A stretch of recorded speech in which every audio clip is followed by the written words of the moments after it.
ঝালকাঠির রাজাপুরে ৫০০ টাকার বাজি ধরে কনকনে শীতে খালে শতাধিক ডুব দিতে গিয়ে বাবুল মোল্লা নামে এক কৃষকের মৃত্যু হয়েছে। বৃহস্পতিবার সকালে উপজেলার বড়াইয়া বাজার এলাকায় এ ঘটনা ঘটে। নিহত বাবুল বড়াইয়া মোল্লাবাড়ি এলাকার আনসার মোল্লার ছেলে। তিনি পেশায় একজন কৃষক। স্থানীয় ও নিহতের স্বজনদের বরাতে জানা যায়, বৃহস্পতিবার সকালে বাবুল মোল্লা বাড়ি থেকে এক বস্তা চাল মাথায় নিয়ে বড়াইয়া কাচারি বাড়ি বাজারে আসেন। শীতের সকালে পরিশ্রমের কারণে তার শরীর গরম হয়ে গেলে বাজারে উপস্থিত কয়েকজনের সঙ্গে তিনি ৫০০ টাকার বিনিময়ে খালে নেমে ১০০ বার ডুব দেওয়ার বাজি ধরেন। পরে খালি গায়ে খালে নেমে একটানা ১১২ বার ডুব দেন তিনি।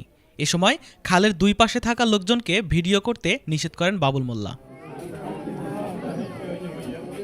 ডুব দেয়া শেষ করে খালের পাড়ে উঠে তিনি হঠাৎ অসুস্থ হয়ে পড়েন। মুহূর্তের মধ্যেই তার অবস্থার অবনতি ঘটে। স্বজনরা তাকে কম্বল পেঁচিয়ে আগুনের তাপ দেওয়া সহ তেল গরম করে মালিশ করার চেষ্টা করেন। এরপর তাকে দ্রুত রাজাপুর উপজেলা স্বাস্থ্য কমপ্লেক্সে নিয়ে গেলে কর্তব্যরত চিকিৎসক তাকে মৃত ঘোষণা করেন।